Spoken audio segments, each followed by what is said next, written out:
Seto fell backwards until his head hit the cold, hard pavement.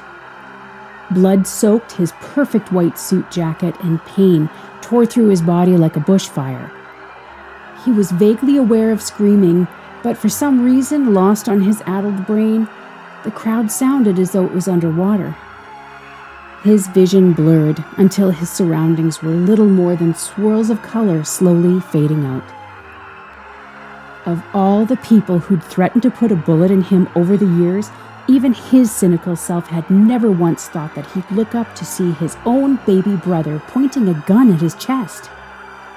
The torment, the confusion, the sheer agony of it all was too much for Seto, so when the darkness swallowed him whole, he embraced it. 6 months earlier, Seto landed in his chair with a little more flair than was necessary, his weight giving the wheels enough momentum to carry him several feet away. He grabbed a hold of the desk and pulled himself to it, a smirk adorning his lips, the one he wore when celebrating a victory. Roughly 1 year had passed since Seto had been reunited with his long-lost adoptive brother, and in that year, many things had changed. Kaiba Corp itself had undergone many changes. Since the building was nearly destroyed by Gozaburo, it had to be all but rebuilt. Seto had figured that if he was in it for a penny, he might as well be in it for a pound, and so the whole building had been entirely redesigned for the better.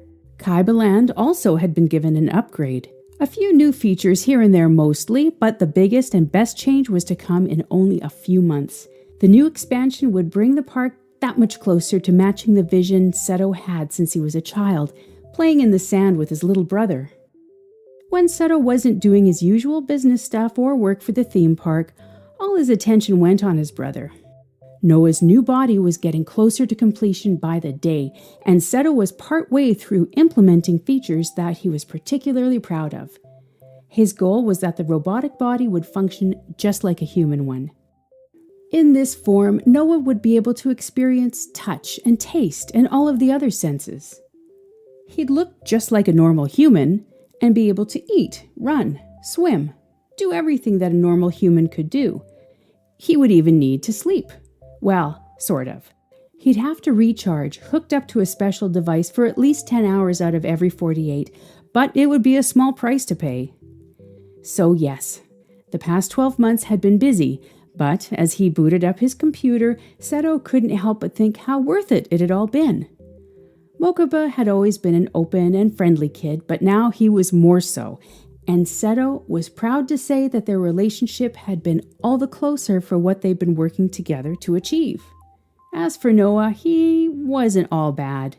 It had taken a while for Seto to truly accept him as a member of the family, but Mokuba was persistent, and Seto never could deny him for long. And as it turned out, he had a lot in common with Noah. Besides, if he was perfectly honest, it certainly wasn't horrible having another little brother around. When Noah's avatar appeared on the screen and waved, Seto clicked the conversation button on the action panel and gave Noah a polite nod.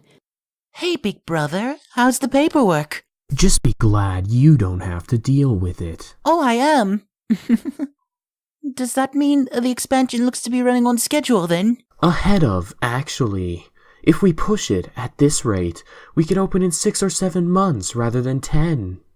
Great! I can't wait to see it! Once you're in your new body, you'll be able to do more than that. Right? I know I've told you 1,000 times how grateful I am, Seto, but you really... Save it.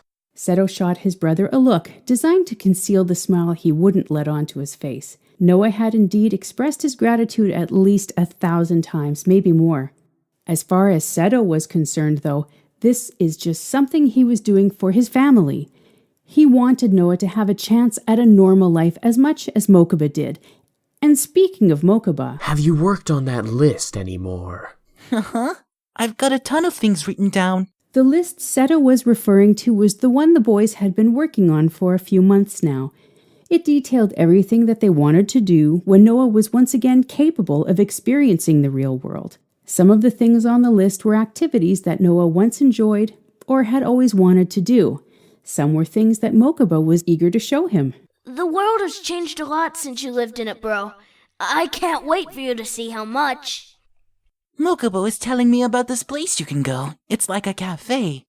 Well, it is a cafe. But they have cats. Real cats. Just roaming the place. Hey, maybe we should get a cat. Oh, and... Seto allowed his brother to babble on, only catching about every third word as he spoke. He was used to working with chatter in the background by this point, and in fact, it was almost a comforting sound to him.